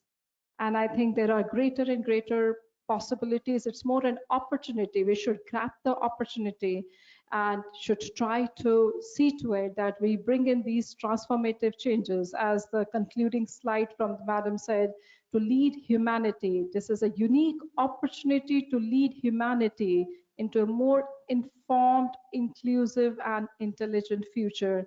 We belonging to the present can immensely contribute to empower, to let everyone get benefited to the core. We remain truly grateful to you, ma'am. I think this is the bestest ever tribute to the great visionary, Dr. Kaul, having you, one of the most great visionary leader of the present, and with your visionary thoughts, the futuristic thoughts, something which is so very practical in doing, but yes, making us all know and making us also to feel more inspired that we need to embrace that technology. We remain ever grateful to you, ma'am, for such a truly an empowering and exceptionally brilliant. We are much, much grateful to you, ma'am. And I think there are just takeaways with anything and everything that you spoke today. There are takeaways on which each and every one of us would like to give some, some serious thought into it, that how we can do. We were on one side, we felt at some point of time during your presentation as it someone who has so much of knowledge about the real difficulties, challenges, what we encounter in today's day and time in the libraries. And that's such a wonderful, beautiful amalgamation of the technologist and the libraries and how this bridging up has to happen. We remain grateful to you, ma'am, for your guidance. You are a source of light always, and maybe you keep on illuminating the path of each one of us and to show us and to make it possible for library community to really embrace this AI technology. Let each one of us through this platform today, through this one of the most remarkable lectures, Dr. H.K. Kaul's memorial lecture being delivered by ma'am, let's each one of us take a resolve to work collaboratively to ensure that we bring in these reformative changes. Much grateful, ma'am, and we are really going to seek, as we have been seeking for 3 decades, at least for next 3 decades, we really look forward that you show us the way ahead and tell us how we also as an organization, DELNET, should move ahead and contribute. Remain grateful to you, ma'am. Thank you so very much. And we could see Dr. Kaul smiling, having you here with us. And I was telling it to you, we have got a beautiful collage of 25 years. And I would be really feel blessed enough to show it to you that you're sharing a dais with Dr. Kaul. And that was the first NACLIN in 1998. And we still vividly remember, ma'am, your presentations on World Wide Web. What is World Wide Web? We still have the photographs wherein, and Madam was the one who showed that, to the way back in 97, 98. At ISC, we used to have those sessions, and that is what is World Wide Web and how you can get benefited. And what a beautiful, wonderful, the journey with you, ma'am, and with your immense support. And we are seeing it, that how the transition has happened, and you have been such an integral part of DELNET, and we really feel so very blessed to have your blessings and your support all throughout. Much grateful, ma'am, on behalf of DELNET and on behalf of each one of us. Once again, please join your hands together and give a very special applause to ma'am. Thank you. Ma'am. Thank you indeed. I request you, ma'am, please have a glass of water. Madam has a fasting day today, and it has been exceptionally, brilliant presentation. I'm finding it very hard to. You really feel like it's more an immersive technology. We have been truly being immersed in that. With your permission, ma'am, we would just like to make the floor open for questions. So those of the colleagues here who are there, please kindly, we would try to see to it that we have an opportunity. Firstly, I'm making the floor open for questions. For those of the colleagues who are being there online, we will prefer to take one question online, another one offline. So requesting you, please raise your digital hand. Those of the colleagues who are wanting to ask a question.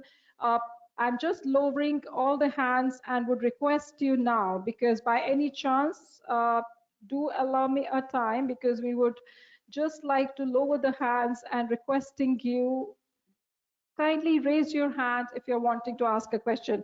I can see that there are a lot many of you who are wanting to ask a question. There are huge, large numbers. We will just try to see. We have Mr. Ayan Mandal. This is also for everyone to see how we do this. So this is Mr. Ayan Mandal. Ayan, could you please unmute yourself and ask your question? Yes, we are connected, Ayan. Good afternoon. I'm audible? Mr. Ayan Mandal, we are connected. Uh, am I Hello. audible? Hello? Yeah, we can hear you now, Ayan. Please. Yeah. So, Dr. Kaul, first of all, you please accept my sincere apology for not being physically present over there. So, as I am in office with some duty. Yeah. So, I have one question to Dr. Verma. So, while we are talking about the library to make a trustworthy institution, the librarian should also well equipped. So can you please share Ayan, some can you facts? be slightly be louder because the voice is not coming back very clear. Am I audible now properly? No, you are audible. Let's have I hope so. We have a better clarity. Yes, please carry on. So my question is to Dr. Verma is that while we are talking about the library to make a trustworthy institution, so librarians should be well equipped, right? As you have mentioned that we have to have continuous professional development program and capacity building program. So it's true, indeed it's required. So can you please share some of the fact checking tools to combat with the misinformation or disinformation, very primary level, some tools you can share with us? I think what you are basically saying is that if we have to try and train librarians, that how can we really, what the library of staff, what kind of courses they should undergo and all. So there are first things which I actually missed. Good, you reminded me. Is first of all, I think if we, as DELNET and as everybody of you here, have to really advocate that the current library and information science professionals training which is happening should include a big segment on all those things, whatever we have discussed, a module. Now, when it is coming to AI and big data, as I said, you have to go small, start small, and then go in phases. So one is, in any case, a basic AI course in where you understand how this AI works. Then you really go and see how this generative, there could be a module in generative AI where you kind of understand that how this conversational AI helps and how do you integrate into your portals. That's one kind of a training. Once you go further, then you see that how do you really use these AI tools to do here auto curation or auto summarization. All those things can be done. Lastly, which is slightly ambitious thing but can obviously be done, that how do you, the whole lot of data, how do you set up these data repositories. So they should understand what is important. Is I'm not expecting library science professionals to be really setting up these, but once you understand that how this repository has to be set up, what are the basic tenets of it, in terms of, so that the data becomes, the privacy is maintained, in terms of its accessibility is maintained, the formats are open, there's basic accessibility is there, that training has to be given. Then you can partner. Many of you are already housed in research institutes where you have an IT department, you have a computer science department.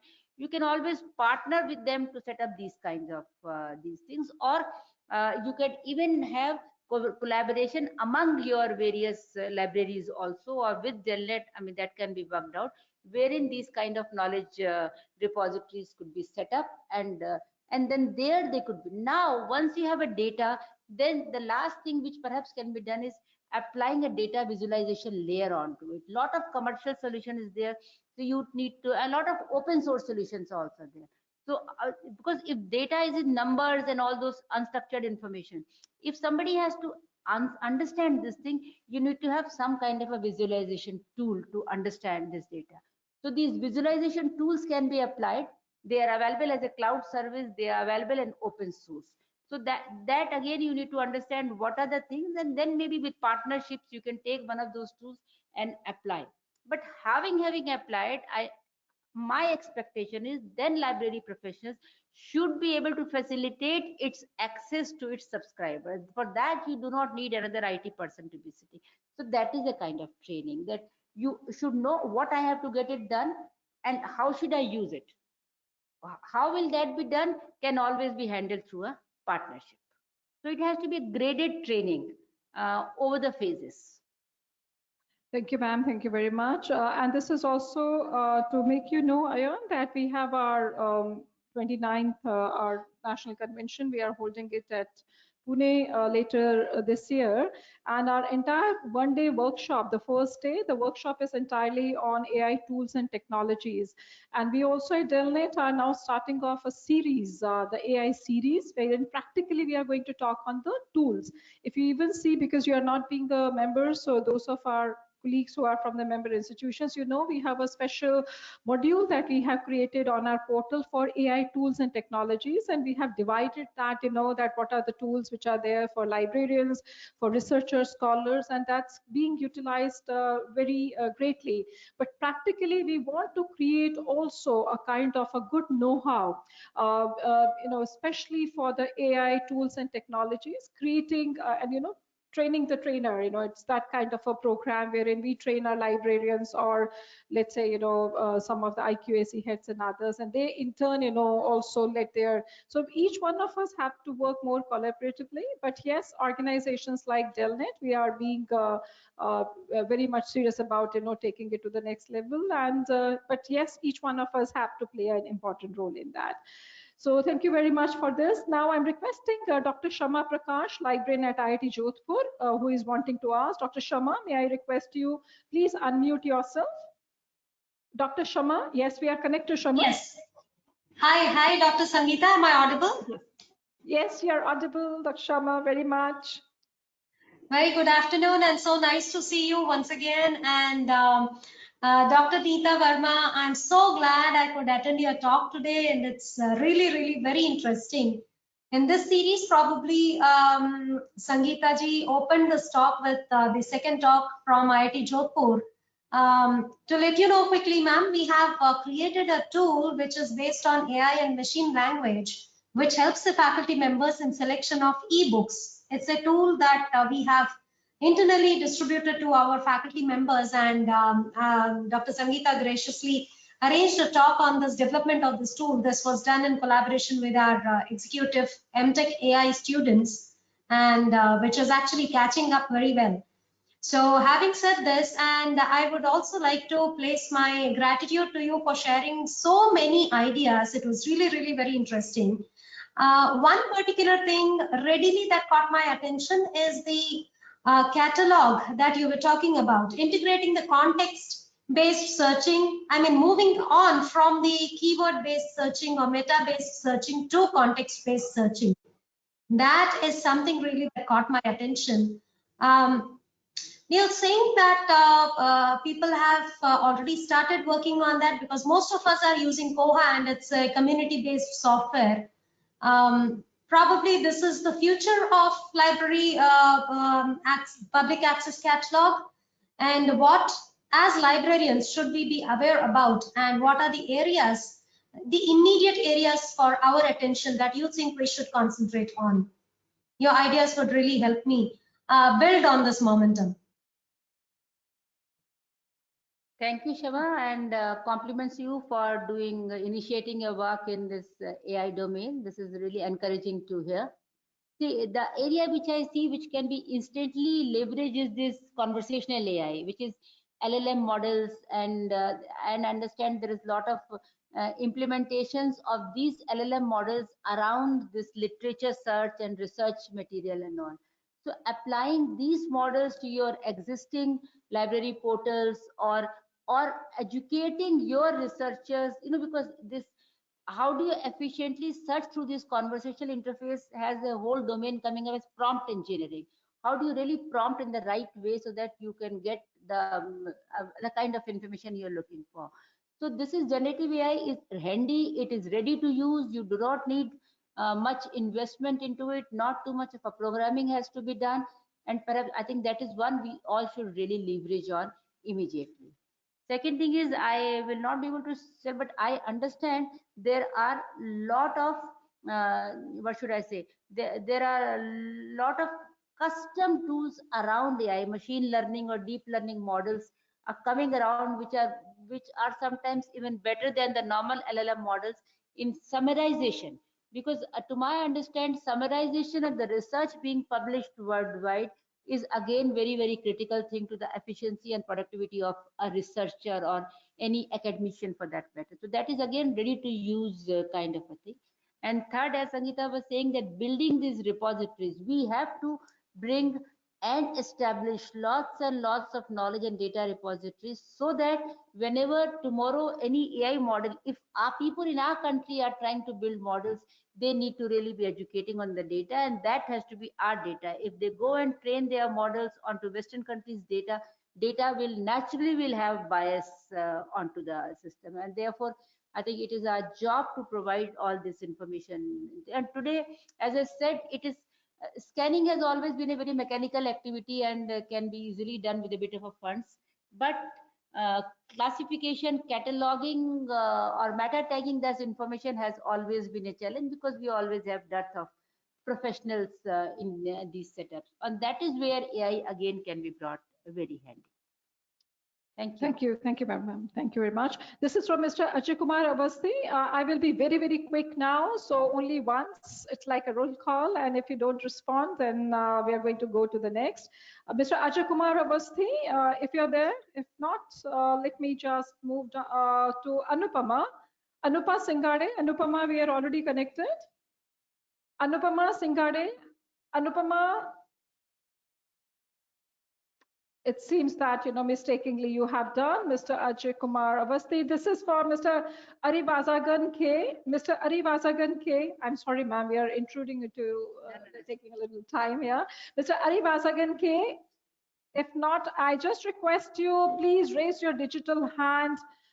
We are not in person. You can see whether you are genuinely wanting to ask a question or not. This is for Deep Lata. Deep Lata, could you please unmute yourself and ask the question? If not, Mr. Ghanshyam Das Panchal, we hope that you are wanting to ask a question. Mr. Ghanshyam Das Panchal, let me just lower all the hands, because we don't want to intrude into madam's time. She has been so very kind and gracious. Now, those who are genuinely wanting to ask a question, please raise your digital hand. I can see Shri Ram Sonare, and we do hope you are wanting to ask a question. Mr. Shriram, please unmute yourself. Mr. Shriram, quickly unmute yourself. Yes. Okay, namaste, ma'am. Namaskar.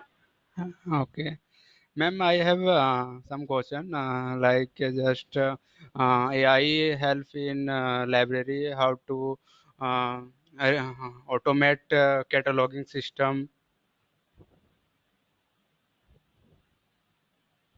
Shriram ji, question आप क्या जानना चाहेंगे? क्या आप madam से मालूम करना चाहेंगे? मैम, जो कैटलॉगिंग सिस्टम है सोल एप्लीकेशन का, उसका मैं ये जानना चाहता हूँ कि AI यहाँ पे हेल्प कैसे कर सकता है कि कुछ स्टेप को रिड्यूस कर सकता है, या फिर जो स्टेप है उसको ऑटोमेट किया जाएगा कैटलॉगिंग में? मतलब आप कैटलॉगिंग, आप AI के थ्रू कैटलॉगिंग करना चाहते हैं किताबों के? Yes, ma'am. Yes. Okay, ma'am. So you have inspired everyone that stop doing now, stop thinking about doing. Ma'am. ऐसा है कि देखिए टूल्स अवेलेबल है जिसमें कि आप ये जो डिजिटल बुक है उसको अगर उसको सबमिट करेंगे तो उसके कंटेंट के बेसिस पे वो उसका कैटलॉग करेगा। एंड आपके कैटलॉग की क्लासिफिकेशन है, तो आप बता सकते हैं कि आपको कौन सा बिब्लियोग्राफिक मॉडल यूज करना है या कौन सा मेटाडेटा मॉडल यूज करना है, और उसके बेसिस पे वो उसकी क्लासिफिकेशन आपको करके देगा और उसको फिर आप फर्दर रिफाइन कर सकते हैं। दे क्वाइट अ फ्यू टूल्स, कुछ क्लाउड सर्विस के फॉर्म में अवेलेबल है, कुछ आपको इंस्टॉल भी करने पड़ सकते हैं। श्रीराम जी, लेकिन ऐसा है कि ऐसा नहीं है कि बिना कुछ किए आप किताब का पन्ना पलटाएंगे और वो AI उसमें आ जाएगा, वो नहीं हो पाएगा। और वो हम नहीं चाहते कभी टेक्नोलॉजी आए, नहीं तो फिर वही बात है जो मैडम ने भी कहा कि ऐसा नहीं है कि लाइब्रेरियंस को जो सबसे मेजर इशू यही है कि कहीं कौन से ऐसे प्रोफेशन जो रिप्लेसमेंट जहां पर हो जाएगी AI से। सो इसलिए जरूरी है वो हमारा जो ह्यूमन इंटेलिजेंस और इंटरवेंशन है वो बरकरार रहे। और जैसे मैडम ने कहा कि आप उसका मदद ले सकते हैं आपको, लेकिन उसके लिए भी उसका कंटेंट पेज को तो आप स्कैन करेंगे और तब उसमें डालेंगे, उतनी देर में जब डाल के वो बताएगा आप खुद भी अपना बना सकते हैं catalogue. So but that is only a kind of an additional add on to further, but don't think कि वो पूरे का पूरा आप कैटलॉगिंग उसी से कर लें। So I think we need to also is important enough. So thank you very much anyhow for asking.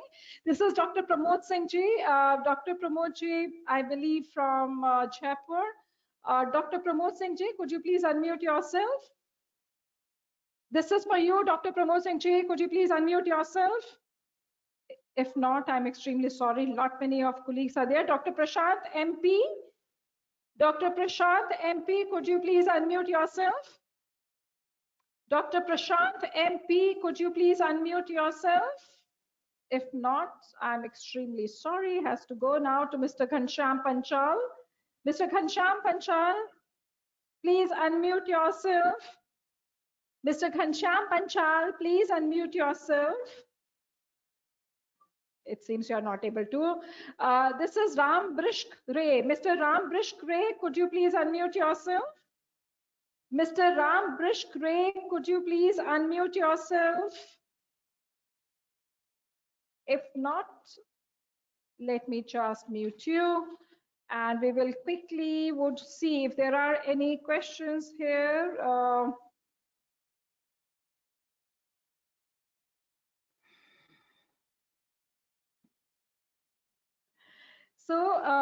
Any questions from the floor now? So I'm now being, yes, so we have Mrs. Mandira Ghosh, very eminent writer and a poet who is wanting to ask. Yeah, Mandira, please introduce yourself and then ask the question. Hello. First of all, hearty congratulations from Poetry Society India. What you have said was discussed with me, Dr. Kaul, many times, because we are from the field of literature also, and poetry, primarily poetry. Mary Shelley, wife of P.B. Shelley, the famous poet, once said, Frankenstein will overpower and crumble all our emotions. So that day has come when the Frankenstein is overpowering all our emotions. Emotions are becoming methodical. It is subjected to the machine love and many other things which are not at all connected to the romance of the past. So it is a fear. It's in my mind and also in the mind of many. As you said, that a librarian should be ethical. Ethics is a term which should be embedded in the future generation totally. I teach also. If I give a homework to my students, they do go to chat, write a poem on nature, they go to chat GPT and write a poem on nature. Next day, they will bring a poem on nature. So this is about a fear that comes with AI.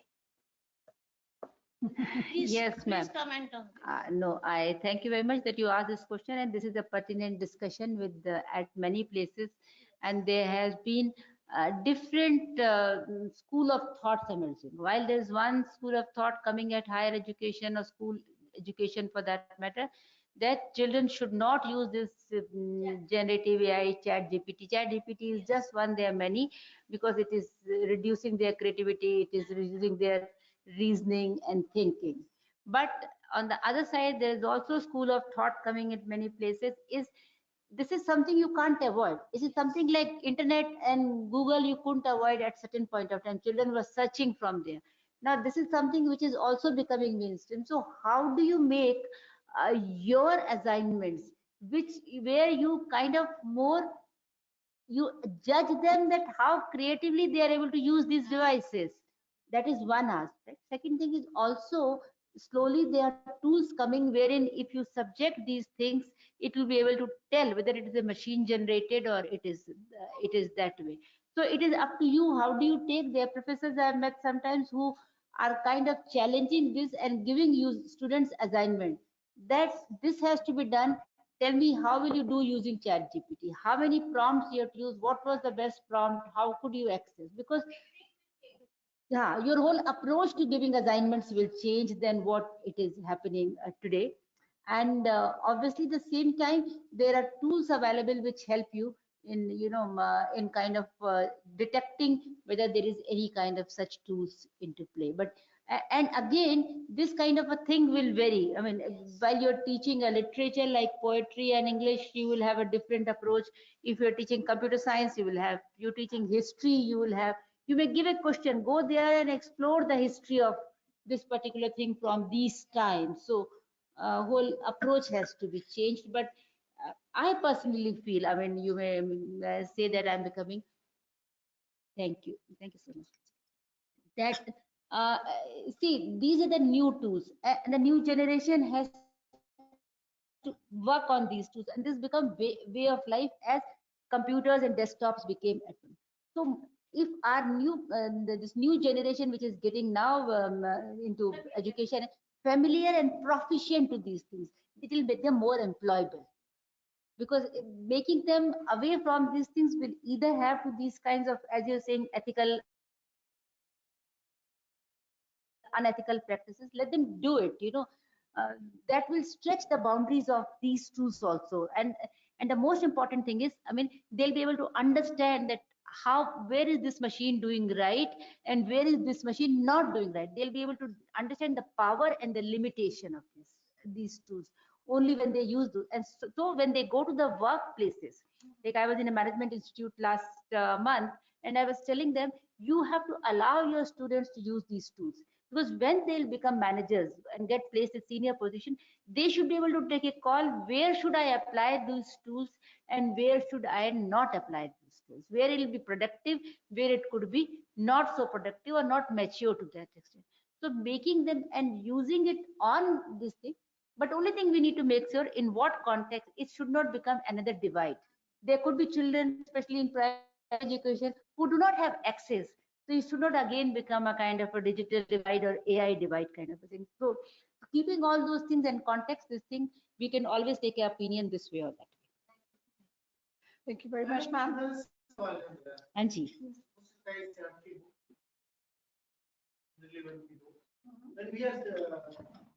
Speak on this because it is has to get there. No, it has to get in at this also. जहाँ तक मेरा ख्याल है, हम जो लोग library को use करते हैं, यूज करने के बाद में उसको भूल जाते हैं. You are sitting in a very key post. जब लाइब्रेरी की बात आती है तो we never think कि लाइब्रेरी को थोड़ा सा आगे बढ़ाना चाहिए. हम जितने भी सीनियर ऑफिसर्स को, I'm from Central Secretariat Library, working there like 35 years. I have seen it. There was a more than 100 staff was there. Now for 20 staff is there. मेरा सिर्फ ये है कि हम लोग चीजों को अडॉप्ट करते जा रहे हैं, मगर अपनी चीजों को छोड़ दे मैक्सिमम. आप देखिए लाइब्रेरी सारी बंद, day by day government is going to close the library. Department of libraries in our Satsyavan library, in Satsyavan, we have a lot of 14-15 libraries, but maximum is closed. ये same condition सारी library के लिए. हम लोग सिर्फ ये चीजें सोचते हैं, क्यों नहीं लाइब्रेरी के लिए सोचते हैं? ठीक है, लाइब्रेरी पढ़ते हैं वो नहीं सोचते हैं कभी. आपकी बात बिल्कुल सही है.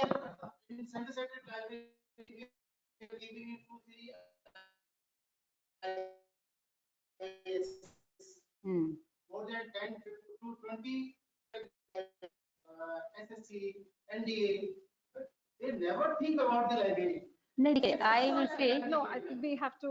इस इश्यू को ना आप इतना इमोशनल लेके नहीं सोचिए. आप ये सोचिए कि अगर वो लाइब्रेरी में अभी नहीं आ रहे हैं और नहीं यूज कर रहे हैं, तो शायद कोई चीज का गैप हो रहा है. हाँ. I think let's have a separate, because I thought that your question is coming something to do on the AI on which we are deliberating. Yeah, let's have, because we can have after this, we can have deliberations, because larger audience, everyone is interested more to have deliberations on the main central topic. So this is Mr. Somesha. I'll come back to you, there, Chaya, just in a while, because we have one of the colleague from online who is wanting to ask. This is for you, Mr. Somesha. Could you please unmute yourself? You have done it twice, in fact. Mr. Somesha, you have been wanting to ask a question. Please quickly unmute yourself. Otherwise, I'm being compelled to do that. Would be requesting Chaya ji to kindly ask. Chaya, please introduce yourself, because you are being listened by our other colleagues also who are online. Yeah, please. Chaya, I'm Library and Documentation Officer in ICREL. It's situated in India Habitat Center. And of course, DELNET and IIC is my alma mater. So I always respect and call Sahab is like my mentor, always.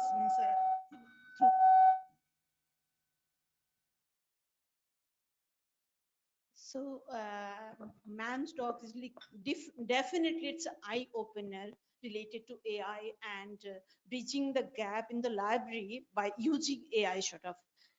I have many questions in my mind, so I'm not going to ask you. Of course, there is a time limits and all. I'm sharing with my colleague that how recently two case study, small. One thing, my HR, he's a new person, in my institution. And there is an opening for digital, in digital economy, like a senior officer, kind of like fellow, senior fellow. He was just unable to meet how could I shortlist the biodata. Then my CA asked him to go to the library and maybe she would be able to help you. छाया पास चले जाओ. वो आया ma'am bombardment of biodata like 100-200 biodata आ गए हैं, मैं क्या करूं और मैम को बहुत short list चाहिए तुरंत.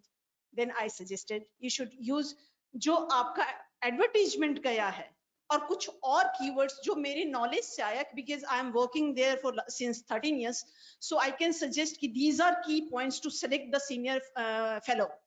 So he put it, just he obey me and put those things to the AI, and he came with like 20 or 17 biodata, and he would be very happy. It become like in 20 minutes, I got the solution. This is the case study, and we can also help our departments like that. Yeah. Second case study is not like case study. We are using regularly, that is Auto AI. Author means I'm a single-handed person, so usually I took the meetings and I can't took the meeting notes simultaneously. So I use Author for that, and for the webinars as well. I usually prefer to enroll myself in webinar so that I can take note automatically if I'm not able to present all the time. So these things we can use and help our users to make connected with us. Otherwise, definitely we would be outdated after some time. We should learn every day and learn to grow. Thank you very much. Thank you, ma'am.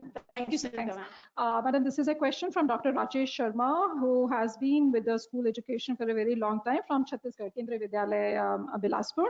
And he's wanting to know that how can AI text analysis tools allow librarians to gain new insights into the literary works and reading materials? As in the school setup, library teachers take library periods in the library media centers. He's basically trying to see how the AI tools can help in making again a kind of a summarization of some of the literary works, which we intend to, like for inculcating the reading habits, and especially at the school level. So, you have these lot of models which not only help you summarize, in fact, the new versions of these can also allow you to do reasoning with this. You could say that this is what you are saying, but to my mind, this is how it should be. And it takes some time, it has a reasoning ability also. The way you interact with any human being, you can interact. I think those summarization tools, supposing you have new books which you want to, you can create a summary of this, send it across to students, and maybe share with them on a desktop in a library when they come. And once they know the summary of the book, they'll be, if they have to read one book, they'll be more interested to pick up a book which kind of is interested. So that's one way of doing it. Second thing is, I think even these students should be also brought, and this is a classic way of them to be able to use the power of AI or generative AI, that going forward, see, one thing we've all said, there is no shortcut to reading. You need to read and read and read and a lot to be really becoming this thing. So and we are always short of time. So these kind of tools which do summarization, which help you doing an interaction with this, students at a younger age should be exposed to these things. This also helps, like sometimes children want to know more beyond their textbooks, and they may not have people at home, parents or somebody to guide them. They want to understand more, whether it is, I still remember when in our family, I had a younger brother, and whenever he'll see something, he will ask me, why is this pen ink leaking? Simple question, and I'll have a whole lot of problem because no internet, from where will I explain those things? But today children have this kind of inquisitives, and these kind of tools can very easily, because if you go to Google normally, you know, it will give you 10 articles and you will not know. But here into these LLM models, it will give you precise answer. If you don't understand, you go and tell, give me the classic thing is you can do a summary of this at a level of class 5 student, at a level of class 10 student. So it kind of, you know, moderates the whole thing. So this access to knowledge and exploration becomes, and I think children should be taught those, so that their curiosity and also gets answered into many Thank Yes, exposure. please, yeah. हाँ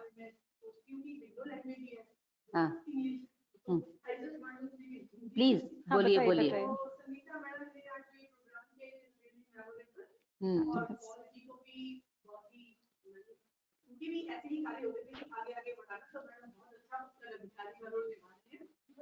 और पहली madam आपसे जो LLM का model है उस पर थोड़ी रोशनी डाल दीजिए कि क्या है और इसको कैसे अप्लाई करना है, ओपन एक्सेस फ्री है एंड व्हाट इज एप्लीकेशन में।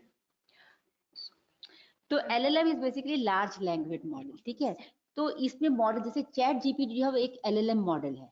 अब चैट जीपीटी जो ओपन एआई का टूल है, एक तो है कि उसकी आप ऐप डाउनलोड कर लीजिए और उसके साथ आप इंटरेक्ट कर सकते हैं। उसमें भी एक फ्री वर्जन है जिसके अंदर की आप बात, फिर उसका एक पेड वर्जन है। पेड वर्जन में जैसे कि आपने अपना कोई डॉक्यूमेंट अपलोड कर दिया, उसको बोला इसकी समरी दे दो, अपना कोई डेटा डाल दिया, उसको बोला इसका विजुअलाइजेशन बना के मुझे दे दो, तो वो सब चीजें करेगा। I think payment is some, मेरे ख्याल से $16 या कुछ इसी तरीका का है पर मंथ का जो उसका प्राइस है। उसके बाद जैसे ये चैट जीपीटी है इसी तरीके से और गूगल का अपना मॉडल है, इसी तरीके से मेटा का जो फेसबुक वाले लोग हैं उनका अपना मॉडल है, कुछ ओपन सोर्स नहीं है। अगर आपको चैट जीपीटी अपनी लाइब्रेरी पोर्टल में लगाना है तो आपको चैट जीपीटी का एपीआई सब्सक्राइब करना पड़ेगा, लिमिटेड प्राइस पे वो होता है। जैसे गूगल मैप्स को इंटीग्रेट करते हैं एप्लीकेशंस में, ऐसे उसको भी इंटीग्रेट कर सकते हैं। उसमें थोड़ी सी प्रोग्रामिंग चाहिए, तो बहुत लंबी चौड़ी प्रोग्रामिंग नहीं, जिनको आता होता है वो 2 दिन में वो काम खत्म कर देते हैं। तो वो एक बार आपको करना पड़ेगा, क्योंकि उसमें आपको क्या करना है, आपको ये नहीं कहना कि इंटरनेट से सर्च करके, आप बोलोगे कि ये मेरा रिसर्च कलेक्शन है, इसके ऊपर ये लगा दो डेटा। तो डेटा सोर्स आप आइडेंटिफाई करेंगे, मॉडल करेंगे और फिर उसको कुछ क्या एट्रीब्यूट्स बताएंगे किस चीजों के बारे में। जैसे मान लीजिए कि आपकी लाइब्रेरी में या आपके यहाँ कुछ शॉर्ट फॉर्म्स यूज होते हैं, अब वो शॉर्ट फॉर्म्स उसको तो पता है। हम जब एक बार इलेक्शन में लगा रहे थे तो हमारे जैसे सीओ कौन होता है या आरओ कौन होता है, अब ये चीजें उसको एक बार वेकेबलरी थोड़ी सी बतानी पड़ती है, तो ये थोड़ा सा काम करना पड़ता है। आई एम नॉट सेइंग जैसे संगीता कि आपका आज ही हो जाए। चैट जीपीटी एक एलएलएम ही है। आप चैट जीपीटी को ही पूछ लीजिए कि अगर आपको लाइब्रेरी में यूज करना है तो क्या करना है, वो आपको पूरा समझा देगा। ठीक है, थैंक यू, थैंक यू, धन्यवाद। Thank you very much. And this is for our colleagues, Dr. Sarfaraz Sheikh from CCG, Center for Good Governance from Hyderabad, and also another student, Mr. Ram Suthar, who are wanting to know specific tools, AI tools for books check-in and check-out in the libraries, and what are those tools, and also for dissertations, you know, for literature survey and other things. So I believe this clearly indicates that we have to run many more programs, you know, to sensitize, to make everyone knows about specific tools and technologies for the librarians, for researchers, scholars, for administrators, institutional administrators, even for day-to-day the running of the institutions, kind of tools that they can utilize. This is to tell to everyone that yes, definitely we would be wanting to initiate some specific series which will be all centered around AI only, and to keep on doing programs. And ultimately it is to provide the know-how that how you can, it's not just simply to have information, but just to make it possible. This is, we are towards now the closure of the session, and everyone strongly can feel that the session which was lasted only for 1 hour, it was all being extended, you know, in such a knowledge enhancing manner to the 2-hour session, all because of our very, very reverend distinguished speaker, and someone to whom we hold in great respect and admiration always. No one else other than Madam Dr. Neeta Verma. Thank you very much, ma'am, for just enlightening. You have inspired, you have made everyone to start thinking about that responsible AI, and to not only to think about technology, but to think about ourselves who are going to be, enablers of that technology, to be the implementers of the technology, and how we can create and making humanity, making the world a better place by implementing those tools and technologies. A very big round of applause for Madam. It has been such a great honor and pleasure, ma'am. We look forward. Just immediately after this, I'm going to ask you, can we have you in Maclean on 4th of December? Because we have our major, one of our session is the opening session, technical session is on AI, because we have a tutorial on the first day, which is on AI tools and technologies. And our first technical session, ma'am, is on AI tools. And no one else could really can inspire and can let us see both the worlds, because we have the technologists who just speaks about the technology. We have library colleagues, who distinguish, even experts who can see only one side of the coin. They cannot really relate and can bridge up the two and can let us to see both the worlds in the best of the way and giving us what the future holds. So we really would be, ma'am, wanting your gracious presence again, wherein we can have more and more time, not only just the 2 hours, but more time to really get benefited with your vast, not only, I would say it's not only you hold the expertise, but you have that very genuine desire to let everyone get benefited, and truly that the person who believes in spreading that, let everyone be a beneficiary. We have always felt, ma'am, so very blessed, with your presence, and today you have really taken it to a greater level by making so many other our professional colleagues to have got benefited with your presence. As a token of our very warm, sincere gratitude on behalf of DELNET, on behalf of each one of us, we would like to, ma'am, present a plaque of honor from DELNET for your unwavering, relentless, tireless, and we remember you have taken us back 30 years ago, this long journey, and you have always stood as a strong pillar of strength to DELNET. We have always been knowing, yes, Madam is there along, and she will always support. It is that moment, ma'am, to acknowledge that great support. And as I said earlier, and we swear by that every moment, DELNET would not have come this far without that enormous support, the trust and faith in the organization, in the vision of Dr. Kaul. The strong partnership that we used to have, DELNET and IC. Madam was at the helm of affairs, and it just remained. It has been one of the strongest pillars of our growth. We remain ever indebted to you, ma'am, and thank you so very much for always being so kind, generous, and gracious to us. Thank you, Sangeeta. It's really humbling. For Matthew, and this is also the book that I was referring about. Okay. Also here. Thanks.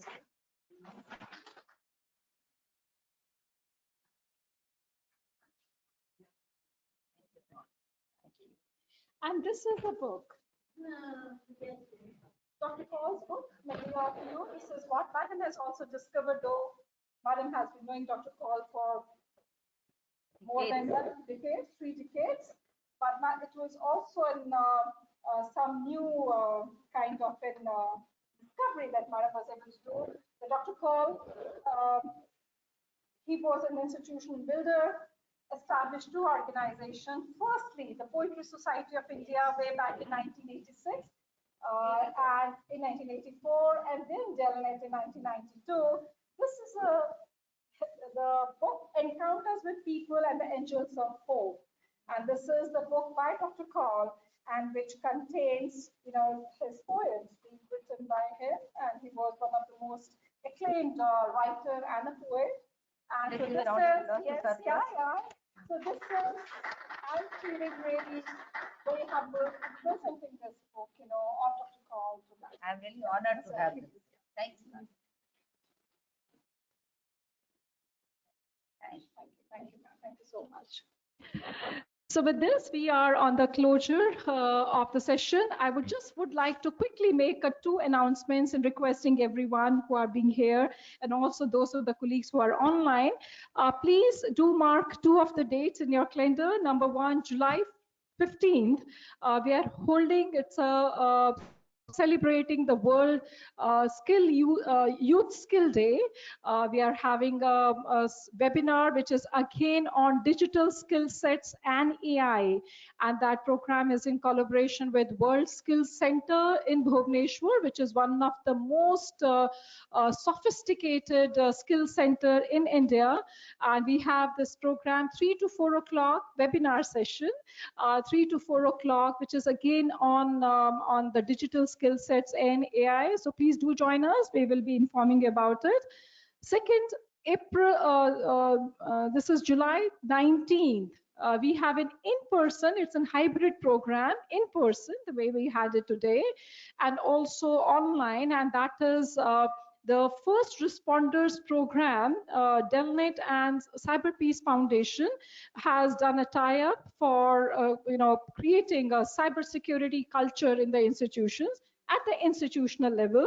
And this entire initiative is being supported by google.org. And so we are having that, the entire one-day program here on 19th of July, morning 10 o'clock till late 5 o'clock, wherein we are going to have the top of the officials from various domains, right from the government and other academy and others who are going to do. And we have a very formal launching of that initiative called as an First Responders Program of cybersecurity among the institutions, and basically to promote the cybersecurity culture and also to create, a cyber skilled workforce, future ready workforce in the institutions.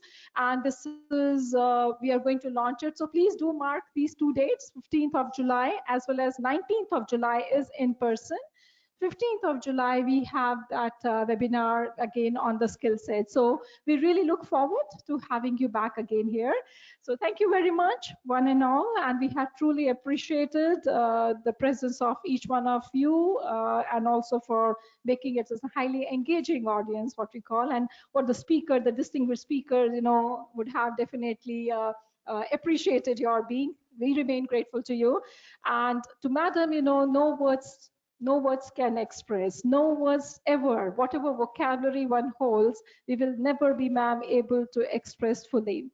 You always gives us moments to cherish, moments to celebrate, and we remain simply grateful to you, and with a profound gratitude to you for being the most kindest of the colleagues who have been supporting DELNET forever. We look forward to seeking your advice, ma'am, also in DELNET, that how we can, for the library community as such, for the institutions as such, how we can bring in, this AI, the responsible AI, and for, on the as a beneficiary of AI, how institutions can embrace that. We would sincerely be, ma'am, wanting to seek your help, advice, and the roadmap for an organization like DELNET, because we have 9,400 institutions, and we strongly feel that, because it's easy to replicate, the message can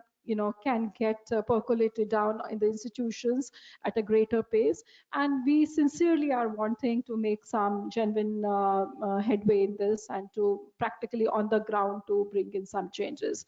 So thank you very much. And we would like to close this session once again, paying a very humble tribute to the great visionary, Dr. Kaul, whose presence we all feel through the great legacy of the work, and each one feel responsible enough to carry that forward.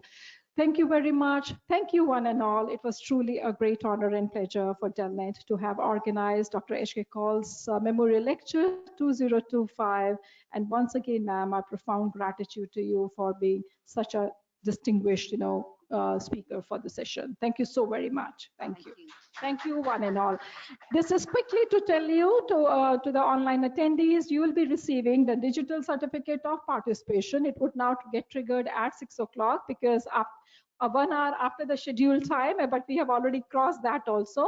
So 6 o'clock, you will be getting the digital certificate of participation in your emails. And those of the colleagues who are being here, please do stay on here for a little while. I had till the time I sign these, but they are ready, and we have truly have appreciated your being here with us. Thank you very much. Thank you. Thank you very much.